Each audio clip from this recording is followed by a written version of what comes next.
যশোরের দিকে যাচ্ছিলাম মধুমতি নদীর উপর দিয়ে। আগামীকালকে আমাদের মাগুরাতে আমাদের ফুটবল খেলা, কিন্তু যাওয়ার সময় এই মধুমতি নদীর উপরে কালনা সেতু, এই কালনা সেতু হওয়ার আগে আমি 2 বছর আগে এই দিক দিয়ে আসছিলাম, 1 ঘন্টা সময় আমার লাগছিল, কিন্তু আজকে মাত্র 5 মিনিটে এই পুরো ব্রিজটা আমি পার হয়ে যাচ্ছি।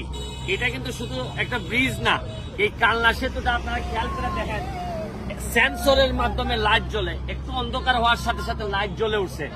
এবং এটা কিন্তু ঝুলন্ত সেতু, নিচে কোনো বিম নাই, এর বিম নাই। আপনি দেখবেন খেয়াল করে যে এই ধরনের সেতু সচরাচর পাওয়া যায় না।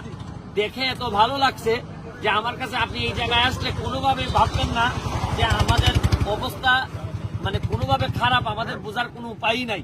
আপনি দেখেন যে পদ্মা সেতু পার হয়ে যতগুলা সেতু পার হয়ে আসলাম, আমার কাছে এই অঞ্চলটাকে বাংলাদেশি মনে হয় না, পুরা দক্ষিণাঞ্চলের যে চেহারা বদলাই দিচ্ছেন। আমি প্রথমেই ধন্যবাদ জানাচ্ছি মাননীয় প্রধানমন্ত্রী জননেত্রী শেখ হাসিনাকে। এই ধরনের উন্নয়নই আশা করছিল বঙ্গবন্ধু, সোনার বাংলার যে কথা বঙ্গবন্ধুর যে স্বপ্ন দেখেছিলেন, এই স্বপ্নটা এখন কিছুটা হইলো আস্তে আস্তে আমরা স্বপ্নের দিকে রওনা দিতেছি।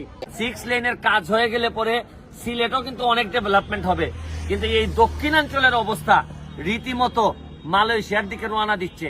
আমরা যদি কোনোভাবে নেত্রী যেভাবে শক্ত হাতে এই ক্রাইসিসটা 2023 সালের যে অর্থনৈতিক সারা বিশ্বব্যাপী যে ক্রাইসিস, এই ক্রাইসিসটা যদি মোকাবেলা করে ফেলতে পারেন, বাংলাদেশ কিন্তু আগামী 100 বছরেও পিছনে তাকানো লাগবে না। পাকিস্তান দেখেন দেউলিয়া হয়ে যাচ্ছে, ভারতের অবস্থাও ভালো না, শ্রীলঙ্কা দেউলিয়া হয়েছে। এইরকম অবস্থায় বাংলাদেশ যে টিকে আছে, এটা আর যাই বলেন একটা মাত্র কারণ, এটা হচ্ছে গিয়ে প্রবাসীদের পাঠানোর টাকা, আর হচ্ছে গিয়ে জননেত্রী শেখ হাসিনার শক্তিশালী নেতৃত্ব। করে ফেলেন আপনার এই মাটির বুকে ঘুমিয়ে আসেন লক্ষ কোটির শিরা, তোরা দে আমি যাবো না, কষ্ট লাগে স্যার।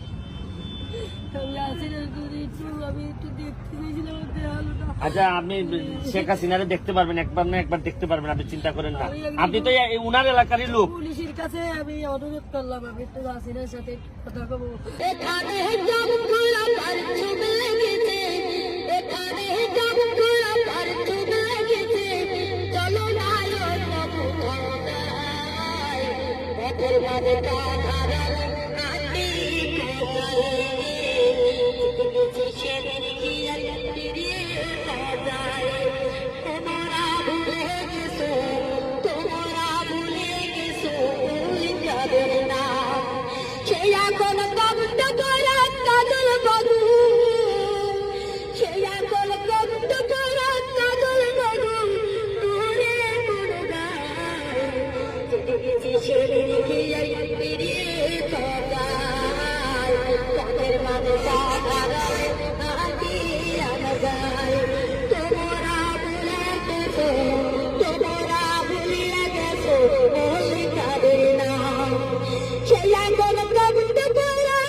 Thank you.